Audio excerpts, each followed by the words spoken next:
ஜீராசி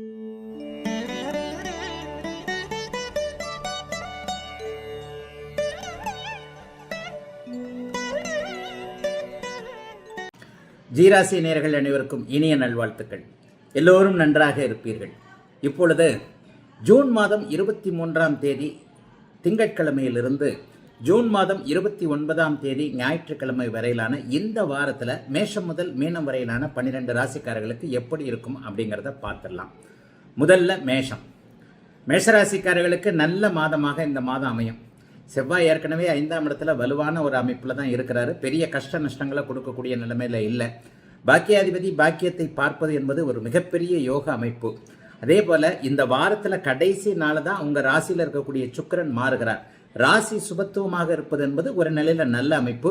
சந்திரனுடைய இயக்கங்கள் அப்படின்னு பார்த்தீங்கன்னா அவர் என்ன பண்ணுறார் அப்படின்னு பார்த்தீங்கன்னா 2, 3, 4ஆம் இடங்களில் சந்திரன் வலுவாகவே இருக்கிறார். ஆகவே எதை பற்றியும் பெரிய அளவில் சோதனைகள் இல்லாத ஒரு நல்ல வாரமாகவே இந்த வாரம் இருக்கும். 3ஆம் இடத்துல செவ்வாய்க்கிழமை, புதன்கிழமை, வியாழக்கிழமை சந்திரன் இருக்கிறது. முயற்சிகள் பலிக்கக்கூடிய ஒரு தன்மை. வாரத்தின் ஆரம்பமே மேஷராசிக்காரர்களுக்கு பெரிய சோதனைகள் எதுவுமே இருக்காது. ஏன்னா சந்திராஷ்டமம் இந்த வாரம் உங்களுக்கு கிடையாது. பெரிய அளவில் ஒரு நல்லவைகள், நன்மைகள், முன்னேற்றங்கள் போன்றவைகள் இருக்கக்கூடிய ஒரு தன்மைகள் இப்போது மேஷராசிக்காரர்களுக்கு உண்டு. வார ஆரம்பத்தில் திங்கட்கிழமையும் செவ்வாய்க்கிழமையும் 2ஆம் இடத்துல சந்திரன் உச்ச நிலைமையில் இருக்கிறார். அவர் உண்மையிலே சொல்லப்போனால் அமாவாசையை நோக்கி நெருங்கி கொண்டிருந்தாலும் ஸ்தான பலத்தோடு இருப்பதால் காசு பண்ண விஷயங்கள்ல இதுவரைக்கும் அந்த காசு வரல, இந்த காசு வரலன்ற மாதிரி ஒரு நிலையில கொஞ்சம் ஒரு மாதிரியாக பண விவகாரங்களில் கொஞ்சம் டல் அடிச்சிருக்கிறவங்களுக்கு முதல் 2 நாட்களில் பண அமைப்புகள் கண்டிப்பாக வரும். அதற்கடுத்து வாரத்தின் நடுப்பகுதி நாட்கள் புதன், வியாழன்லாம் அவர் 3ஆம் இடத்துல அமாவாசை அமைப்புகளில் இருந்தாலும் கூட குருவோடு அவர் சேருகிறார். இது ஒரு மிகப்பெரிய நல்ல யோகமான ஒரு அமைப்பு. என்ன, முயற்சிகள் பலிக்கும், நல்ல அறிமுகங்கள் கிடைக்கும், ஒரு பெரிய அந்தஸ்து கொண்டோர், ஒரு அரசாங்க அதிகாரி, ஒரு அரசியல்வாதி, நம்மை விட பணத்தில் உயர்ந்தவர், இந்த மாதிரியானவர்களுடைய அறிமுகங்கள் கண்டிப்பாக அந்த காலகட்டங்களில் பெரிய அளவில் மேஷராசிக்காரர்களுக்கு நிச்சயமாக கிடைக்கும். பெரிய சோதனைகள் எதுவும் கண்டிப்பாக இருக்காது. வாரத்தின் கடைசி நாட்களில் அவர் சந்திரனும் புதனும் சேர்ந்திருக்கக்கூடிய ஒரு அமைப்பு. கடன் வாங்கியிருந்தவர்கள் எல்லோருக்குமே கொஞ்சம் கடன் பற்றிய கலக்கங்கள், நிவர்த்திகளை தீர்த்து வைக்கக்கூடிய ஒரு அமைப்பு. ராசி சுபத்துவத்தை அடைந்திருக்கின்ற காரணத்தினாலும் 2ஆம் இடம், 3ஆம் இடம், 4ஆம் இடத்துல சந்திரனுடைய இயக்கங்கள் இருக்கிறதுனாலையும் பெரிய அளவிற்கு எதுவும் கஷ்ட நஷ்டங்கள் இல்லாமல் இருக்கக்கூடிய ஒரு சாதாரண நல்ல வாரமாகவே அமைந்திருக்கிறது மேஷராசிக்காரர்கள் எல்லோருக்கும் இந்த வாரம். ரிஷபராசிக்காரர்களுக்கு இந்த வாரத்தோட கடைசியில் ராசிநாதன் சுக்கிரன் உங்கள் வீட்டுக்கே வர்றார். அதாவது ராசியிலேயே ராசிநாதன் இருக்க போவது என்பது பெரிய யோகமான ஒரு அமைப்பு. எந்த ஒரு அமைப்பிலையுமே இப்போ ரிஷபராசிக்காரர்களுக்கு ஒரு 4-5 கிரகங்கள் பெயர்ச்சிகள் நல்ல சாதகமாக தான் இருக்குது. 2ல் குரு, 11ல் சனி, மற்ற விஷயங்கள் எல்லாத்துலேயுமே 2ஆம் இடத்துல சூரியனும் குருவும் சேர்ந்திருக்கிறதும் ஒரு வகையில் கொடுப்பினையான ஒரு கூடுதலான அமைப்பு.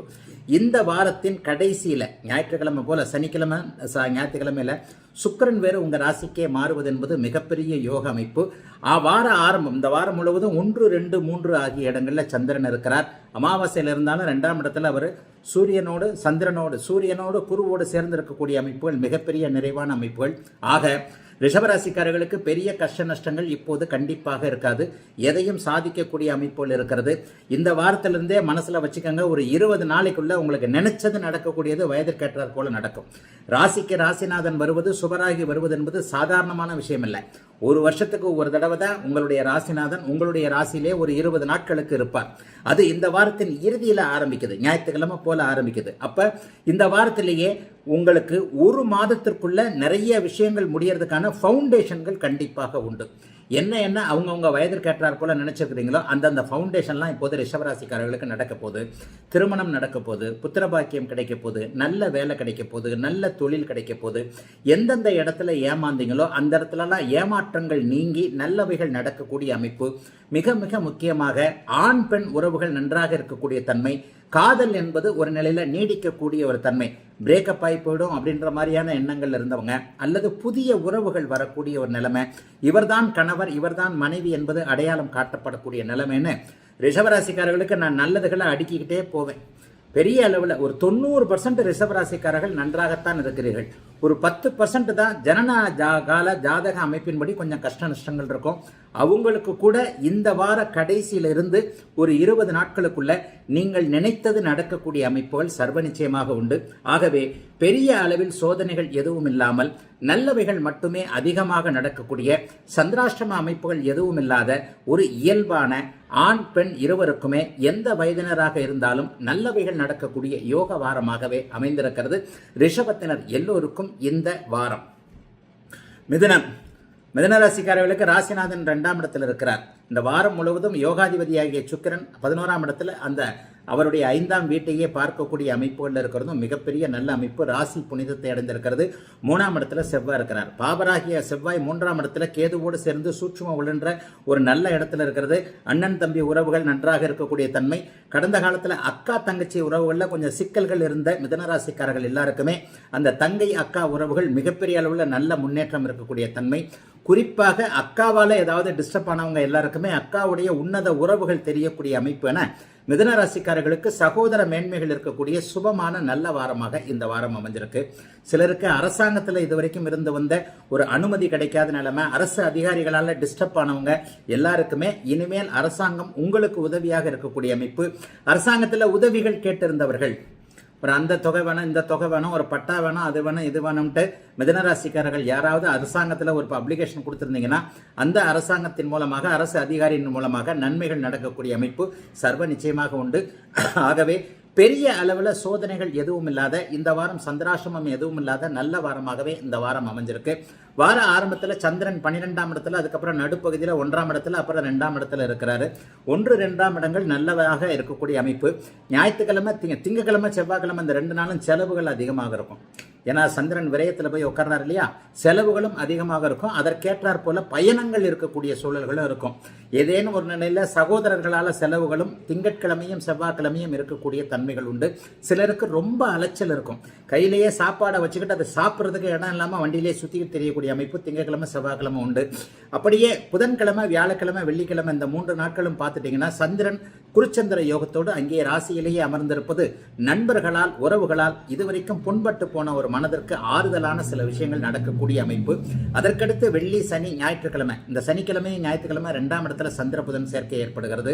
வளர்பிறை சந்திரனோடு ராசிநாதன் சேருவதால் எல்லா வகையிலும் பணம் வரக்கூடிய அமைப்பு. முதல் 5 நாட்கள் பணம் வரலன்னா கூட கடைசி ஞாயிற்றுக்கிழமையும் சனிக்கிழமையும் கொஞ்சம் பண வரவுகள் கண்டிப்பாக இருக்கும். பெரிய சோதனைகள் எதுவும் இருக்காது. மிதுன ராசிக்காரர்களுடைய சோதனைகள் எல்லாமே கடந்த சில வருடங்களுக்கு முன்பு நடந்த விஷயங்கள் இனிமே வாழ்க்கையில திரும்பி வரவே போறதில்லை. ஆகவே மிதுனத்திற்கு யோக வாரமாகவே அமைந்திருக்கிறது இந்த வாரம்.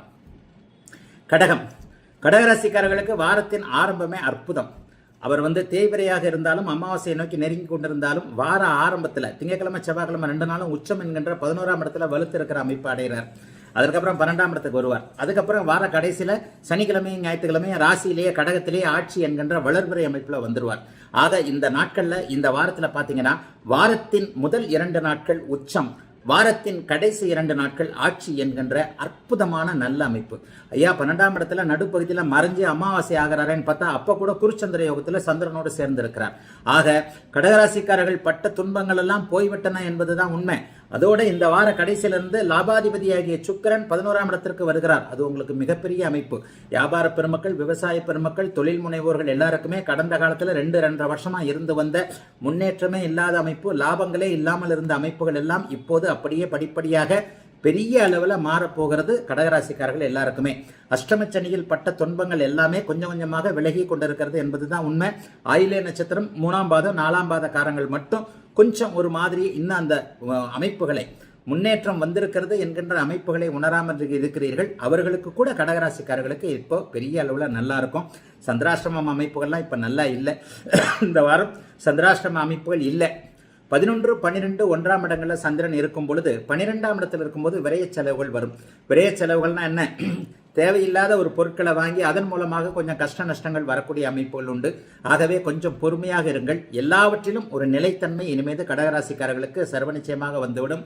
12ஆம் இடத்துல புதன்கிழமை வியாழக்கிழமை இருக்கிறாரு. அந்த நாட்களில் மட்டும் தேவையில்லாம ஒரு நண்பருக்காக ஜாமீன் கையெழுத்து போடுறேன், அது போடுறேன், இது போடுறேன்றாம எதுக்குமே கொஞ்சம் உஷாராக இருக்கக்கூடிய தன்மைகள் உண்டு. ஆகவே எதை பற்றியும் கவலைப்பட தேவையில்லாமல் நல்லவைகள் மட்டுமே நடக்கக்கூடிய அமைப்புகள் இப்போது கண்டிப்பாக கடகராசிக்காரர்களுக்கு இருக்கிறது. பெரிய சோதனைகள் எதுவும் இருக்காது. எதை பற்றியும் கவலைப்பட வேண்டாம். படிப்படியான முன்னேற்றங்கள் நிச்சயமாக இருக்கும். தடங்கள் போன்ற அமைப்புகள் எதுவும் இருக்காது. ஆகவே நிச்சயமாக கடகராசிக்காரர்களுக்கு மிகப்பெரிய முன்னேற்றங்கள் இருக்கக்கூடிய தன்மைகள் இப்போது வந்து விட்டன. இதுவரைக்குமே குடும்பங்கள் பிரிந்திருந்தது, கணவன் மனைவி பிரிந்திருந்தது, காதல் பிரேக்கப் ஆகி போனது, இவர்கள் எல்லாத்துக்குமே வாழ்க்கையில் ஒரு பிடிப்புகள் வரக்கூடிய தன்மைகள் உண்டு. தொழில் முன்னேற்றம் இல்லாதவர்கள், வேலை சரியாக கிடைக்காதவர்கள், வேலை இருந்தும் சம்பளம் கிடைக்காதவர்கள் எல்லாருக்குமே நல்லவைகள் நடக்க ஆரம்பிக்கின்ற முதல் நிலை நல்ல வாரமாக அமைந்திருக்கிறது கடகத்திற்கு இந்த வாரம்.